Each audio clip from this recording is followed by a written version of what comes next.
Hi there, I'm Filet Master Jonathan Blackburn, and in this video I'm going to show you about a tactic that us chess players use to gain more of our opponent's material and take more of their pieces.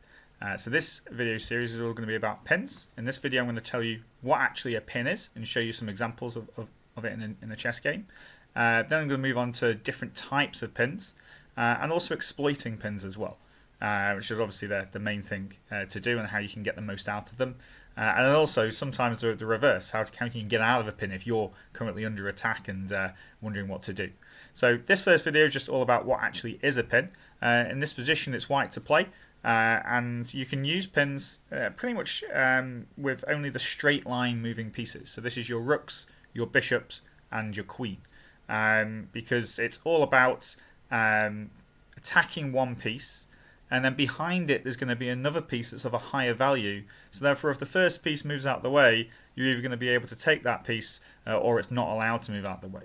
So here, for example, if we move this rook to this square on d1, you can see that the rook is attacking the bishop, but actually behind the bishop is the king. So actually in this particular case the bishop is not even allowed to move out the way, because then our rook would be attacking the king, which is something they're not allowed to do. Not allowed to let your king be under attack. So here this is called a pin. The rook's pinning the bishop to the king. Okay, have a look at the next one.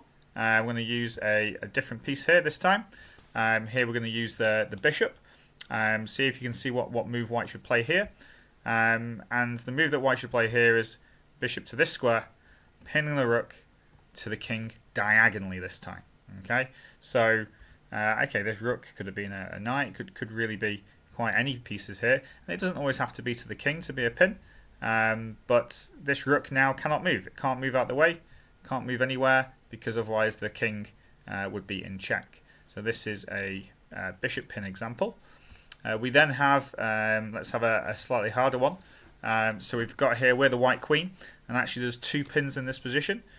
Pause the video if you want to try and find them yourselves. And there's also even a skewer as well in here, which we might jump into. So first off, the first pin that I see is queen to this square on f1, and this pins the knight to the king. The knight can't move because it's pinned, and that would actually lead to the win of the knight. Would be able to take the knight next go. The second pin in the position is bringing the queen all the way down to this square, which would pin the bishop to the king this way across the back rank. So the bishop can't move because the king would be under attack.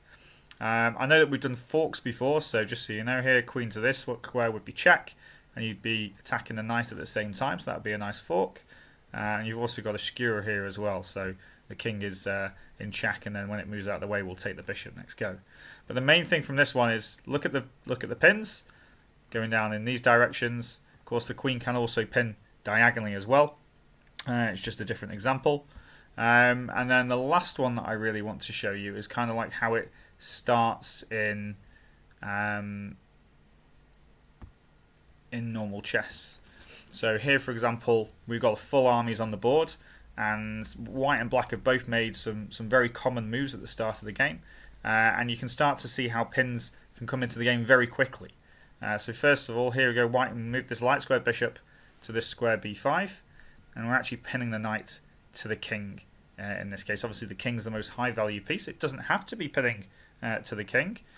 So for example, if we were to do, well, we could do this move. We can let black bring another knight out, push a pawn forward. Maybe they move this bishop, and maybe they pin us, pinning the knight to the queen. If the knight moves out the way, they'll take our queen, and we can maybe also pin them. And here, if their knight moves out the way, we'll take their queen. So this is different pins. You can also pin to rooks. You can pin pawns to knights and bishops as well. And lots of different ways. So this video is just introducing you to pins. Have a look at what they are, try and find them in your games. In the next video we'll look at a couple of different types of pins, how they differ, and then we'll move on to exploiting pins and making sure that they're really worthwhile for you. Thanks very much for watching the video. Click like and subscribe. Wishing you every success across the board.